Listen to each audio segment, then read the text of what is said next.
It's interesting if you take a look at the money that's being created relative to some of the other things that we feel are assets that we want to own, maybe trade for investments. This, what we're looking at, obviously, is the M2 money supply. This is what the state creates for stimulus checks, quantitative easing, and whatever else they choose to spend money on a whim. And then, clearly, it doesn't matter who's in office. It doesn't matter who you voted for.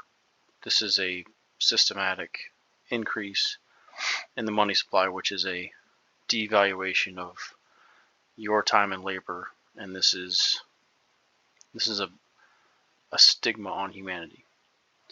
And yeah, it can look like it if you look at this chart, but it's interesting if you put it up against other things. So for example, if we look at the S&P 500 relative to the money supply, we can see that back in 1999, dot-com bubble, things were pretty good in this era. This was kind of end of prosperity when you consider the amount of money that's been put into the system.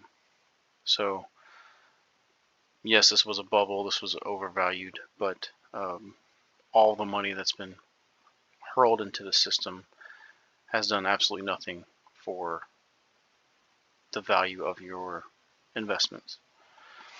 And now when you look at this, it feels great. This feels really good. Since 99, you broke even. Back in 2008, lost everything, and then ever since then you feel like things have just gone through the roof if you owned equities. But in reality, you've done nothing. You've earned nothing because of all the money that's gone into the system.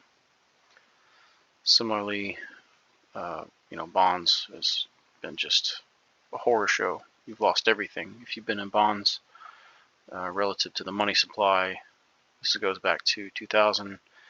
You've lost all of your value. All of your purchasing power has been robbed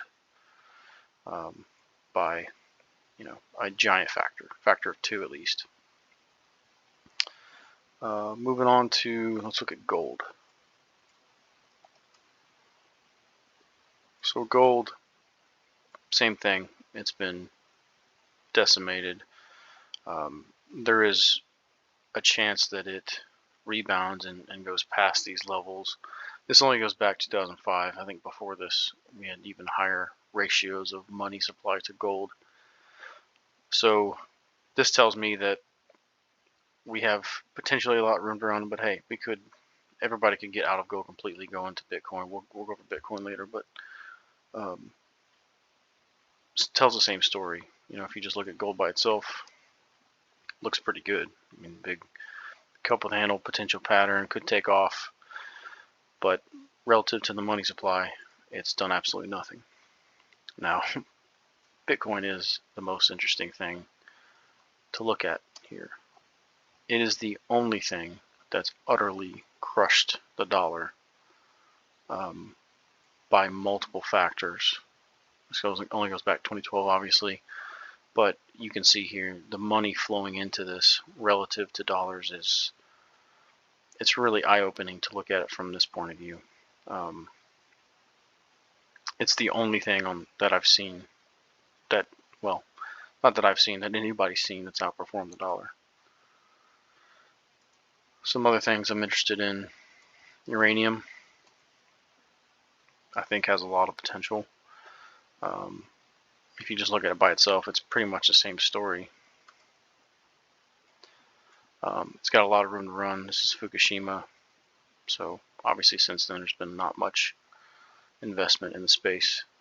But relative to the money supply, there's still a lot of room, in my opinion. Copper, basically any commodities look really interesting. A lot of room to run in copper. Corn, same thing.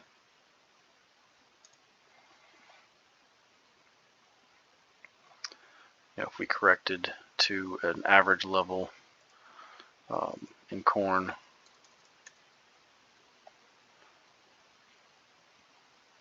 we're looking at a few factors of difference relative to the money supply. And oil, similar story there. So long story short, everything has been crushed relative to the dollar because so much has gone out there. Now some things have performed better because the amount of dollars that's gone into oil, for example, is far greater than uranium, right? That uranium chart looked horrible because there's been no money flowing into it. The S&P 500 has had a ton of money flowing into it relative to the money supply. Bonds have had almost nothing. It's been crushed. So everything has its own story relative to the money supply, and that's really all that matters at the end of the day. If you have money sitting in a bank account, which I've had for quite a while, just sitting there doing nothing, it looks like the inverse of this. This is your life being wasted away by the state. So I'm hopeful for Bitcoin. I think looking at something like this it's a glimmer of hope in a really terrible situation. So I'm going to start looking at this a lot more. I have been buying, and I'm probably going to keep buying some more. Hopefully we come back down. I would love to see it back down to the $20,000, $30,000, $40,000 level, and buy some more. So hopefully that gives you some insight. It was really interesting to look at everything relative to the money supply for me, and you can come in here to TradingView. This is a great site. You can look at anything you want relative to M2 or M1, M0, and look into it for yourself. Have fun.